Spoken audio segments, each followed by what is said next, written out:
All right, so this little update here is just to show you how much I've got done on the Grim Reaper so far.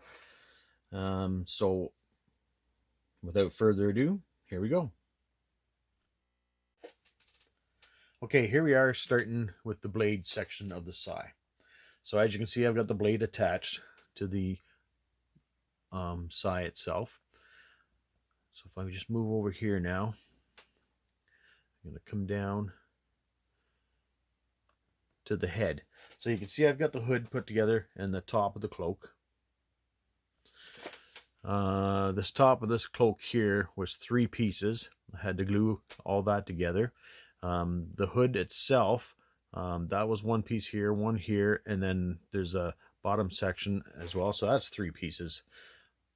Also, the skull, his head, it attaches into the hood by 2 pins. Now you can see that the hood is sticking out.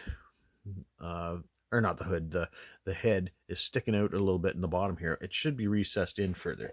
The reason it won't go in there is the 2 pins will not line up now that the hood's put together.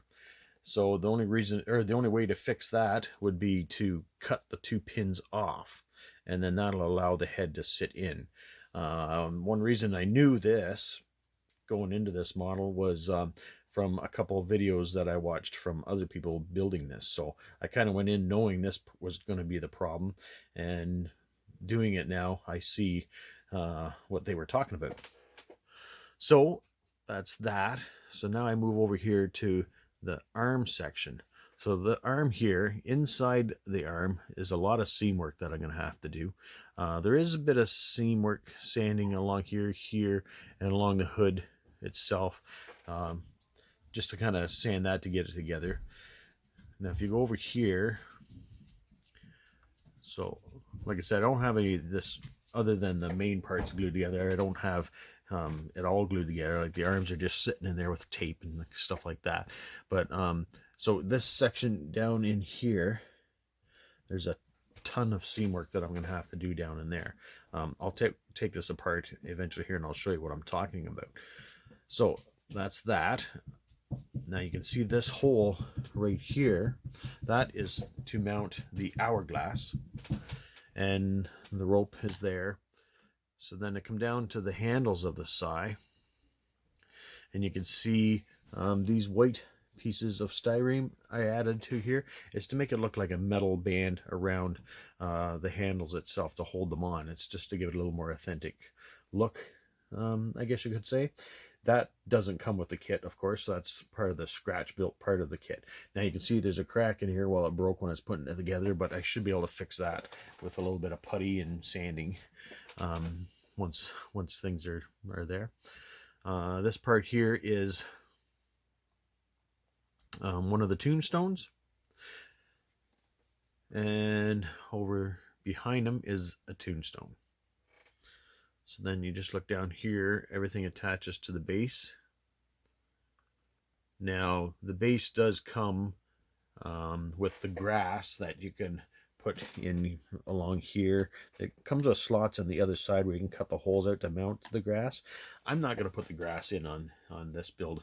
I think it looks kind of corny, to be honest with you. So that's the way I'm going to leave that part. So now I'm just going to pause this for a quick sec. I'm going to zoom out a little bit, and then I'll talk a little bit more about the tree behind and things like that. So bear with me for 1 second here. Okay, we're back. Now I want to start off talking about the hourglass, which is this piece right here. Now the hourglass is 2 pieces put together, and what's mentioned in some other videos, and I agree, the hourglass has these pins right here which are used to glue it together, and they have it in here. Not sure why they didn't just leave those out and just use the outside edges to glue it together.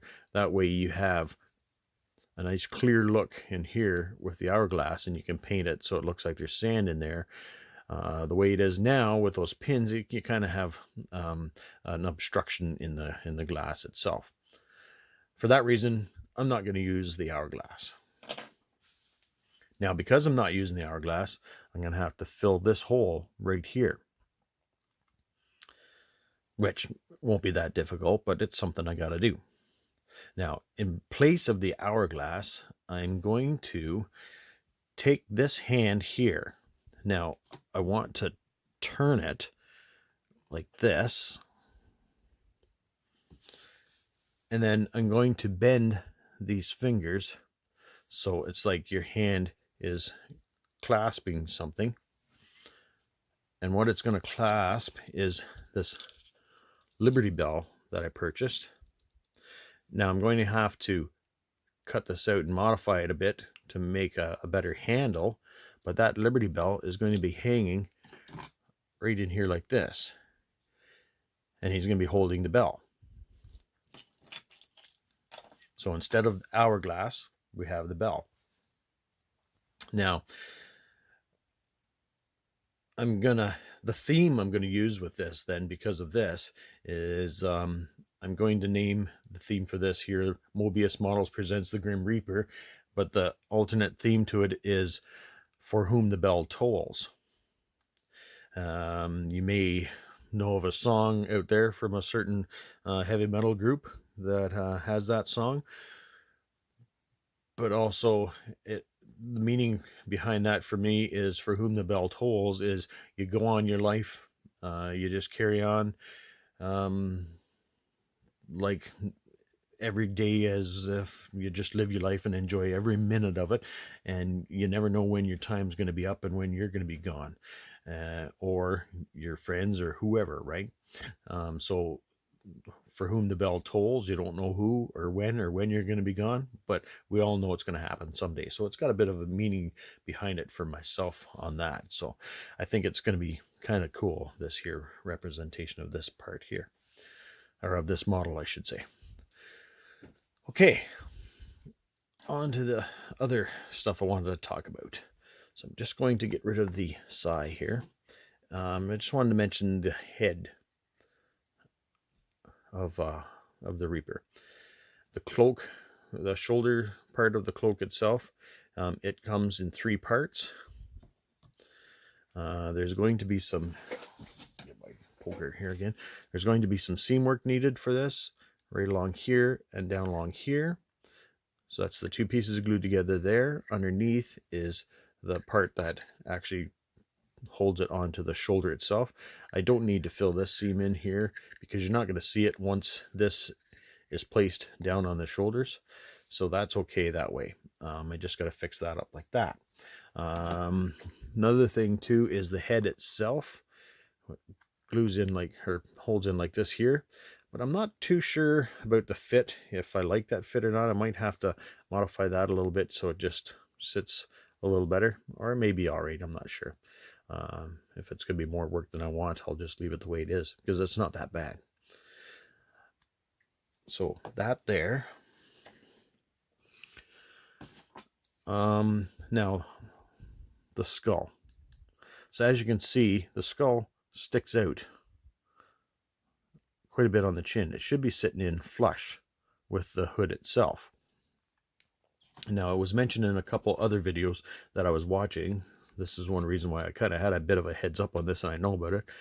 But there's these pegs here that holds the skull into the hood itself. So what you have to do is cut these pegs off so they're flush with the skull, and that'll allow it to sit in to the hood itself flush.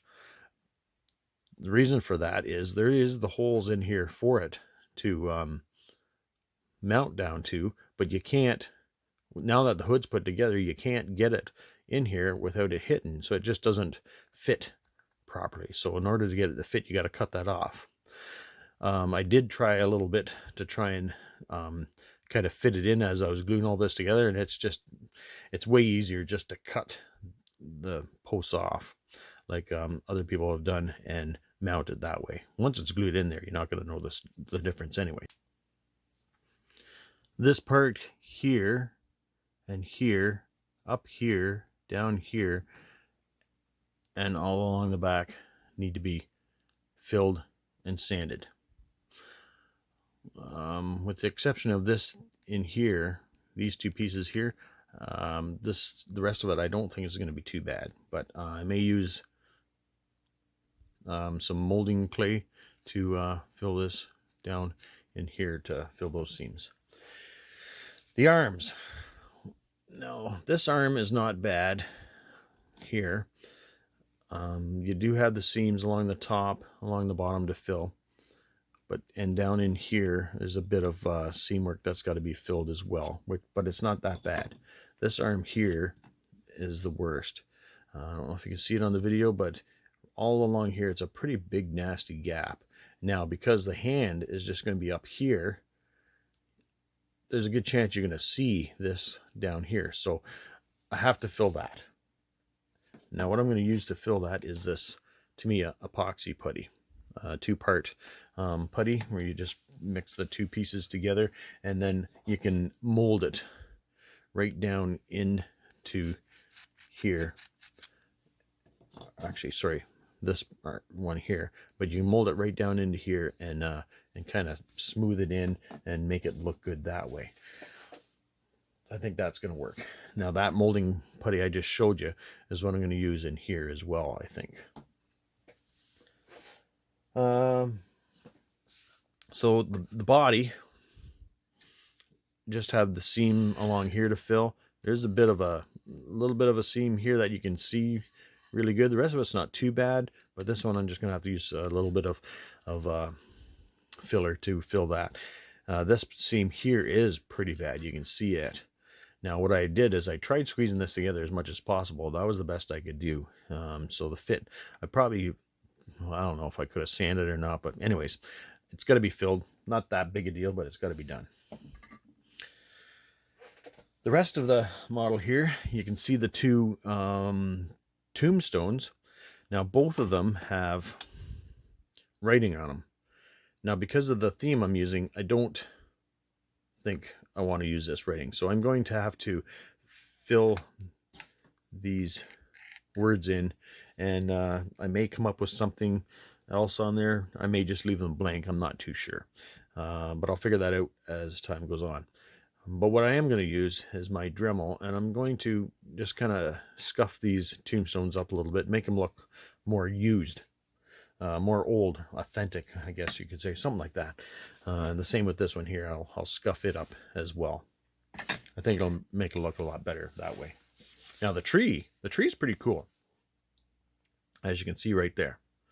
The tree is, let me think now, it's 1, 2, 3, 4, 5, 6, 7 pieces in total.